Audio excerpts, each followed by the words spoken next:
ఇంకా మన స్వీటీని రెడ్ ఆల్క్ ని బ్రీడింగ్ చేసే డే 2 అన్నమాట.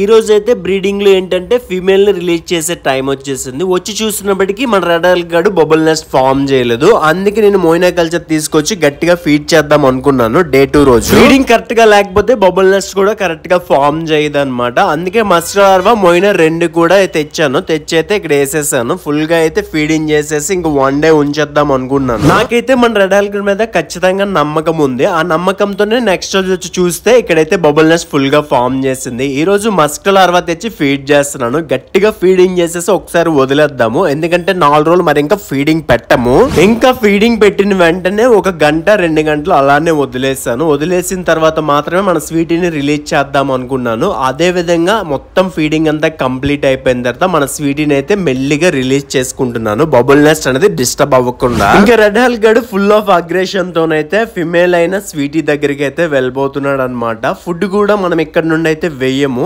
ఎందుకనంటే 4 రోజులు ఖచ్చితంగా ఫుడ్ వేయకుండా ఉంచాలి. ఇంకా బబుల్ నెస్ట్ అనేది చాలా కొంచెమే ఉంది కాబట్టి ఖచ్చితంగా 24 అవర్స్ ఇలానే ఉంచితే ఎక్కువ బబుల్ నెస్ట్ అయితే ఫామ్ చేస్తాడు. బబుల్ నెస్ట్ అనేది ఎగ్స్ కి చాలా హెల్ప్ అవుతాయి. ఇంకా బ్రీడింగ్ ఏమవుతుందో నెక్స్ట్ వీడియోలో చూద్దాం.